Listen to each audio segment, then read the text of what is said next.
Hi everyone, I'm Nikki Haverstock and I'm a self-published author. I tried changing up my setup so that it was higher looking down, maybe to get rid of my double chin. I'm a hot mess today. I can't get a bunch of stuff I normally do to for my health. I have it on order. My health, basically my hair is dirty. But I thought I would talk about something that I'm really passionate about, which is how to help you read more books. So there's three basic reasons that I'm addressing for why people don't read as many books as they would like. One is money, because you can't afford to buy the books that you want as often as you want. Second one is time, which I think is self-explanatory. You don't have enough time. And then the third one is because you struggle to find something that you want to read. All three of these are valid reasons. Right now I feel like I have all three to some degree.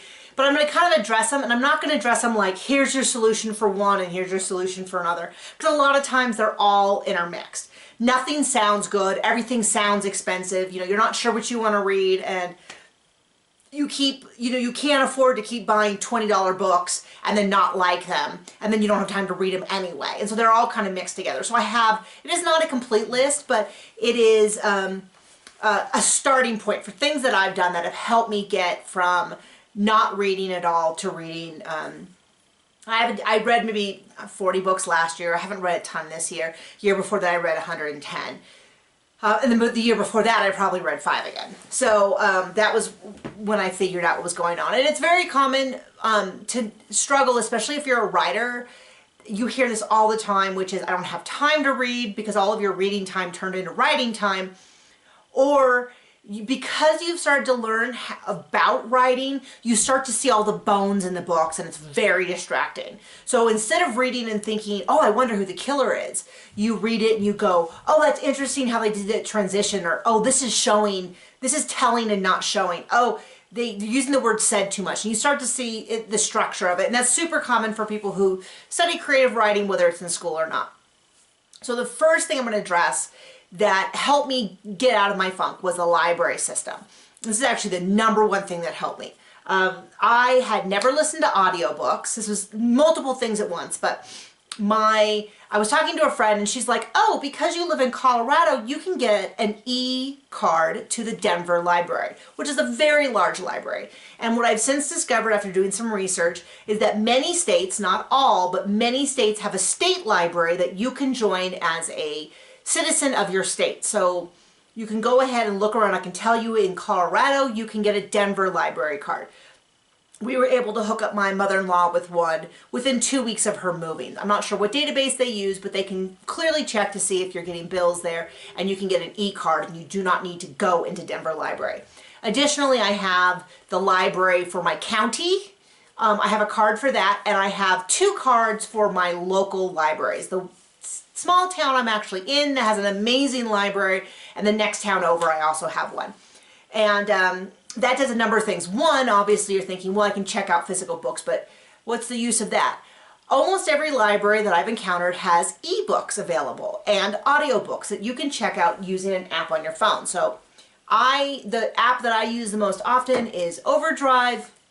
I just have to enter in for the Denver Library. I actually have a passcode, but for many of them, I can just enter the number that's on my card, and it just automatically hooks me up to the system. Even my small library is part of a network of small libraries. And so a lot of times they will have books that the bigger library does not, especially if they're relevant to my particular interest in the area, more rural or related to the Native American tribe that is nearby or things like that. Additionally, so that keeps costs down. Additionally, almost every library that I know of has book sales. So if you are saying ebooks, audiobooks, I don't want anything but the old school paperback and hardback books. I've gone to numerous library sales in the past year. There's a whole section just out of screen of books that I bought. And I don't think I've spent more than $20. And in fact, the last time I went to my local, I picked out just a few books for my son and myself, and they were like, just take them, just give us $3 and take them. So that is a great way, no matter what you read and how you read, your local library is probably your best resource. Now, when it also additionally comes that you can go in, and library people are passionate about books. And so usually if I go in and I want a suggestion for a book, I can just go up to the front desk and I can say, I'm just really looking, I'd like help picking out a book. I'm not sure what would interest me. And they say, well, what have you read? What are you looking for? And that is a great way to find new books. Another reference is your local bookstore. Same thing. I went there recently, our local bookstore down on Main Street, to get a book for my father. So I kind of knew he wanted something about the Old West. He's a little bit more conservative, so I could go in and I could say, you know, what are some books about the Old West? Some kind of roughly around where we're at. He tends to be a little bit more conservative. He likes these other authors. And they were able to give me, well, here's 5 books. This one might be a little bit more, and help me find a book that he would genuinely enjoy. And so local bookstores, and I would say, I'm not going to say avoid the big box bookstores because they don't exist anymore. But I do think those are a better recommendation than things like Amazon. Even though I sell my books on Amazon and I have a very good relationship with Amazon and they've been good to me, there are ways their recommendation engines can be very, very good or really off because they can be manipulated by authors pouring a lot of money into advertising. You can get what are called Osobots that maybe aren't, I won't say aren't legitimate because they happen through people actually buying them, but they might not actually be the book you want. And sometimes you want to talk to someone and say, I'm looking for a book, but I don't want anything too graphic. I don't want no kids in peril. And a librarian or a bookstore person might be able to steer you away from that edge of your seat gripping story about 3 kidnapped 12-year-olds toward a book that is a little bit less gory and graphic. One of the big suggestions I make a lot of times to authors when they say I'm struggling to get into a book because I'm so in my head is audiobooks. Now, I was someone who, if you talked to me 4 years ago, I would say never in my life will I listen to an audiobook except when I'm driving because I have no choice. And that is because I had some dated views on audiobooks, which is they're too slow. Why would I listen to an audiobook when I could read twice as fast?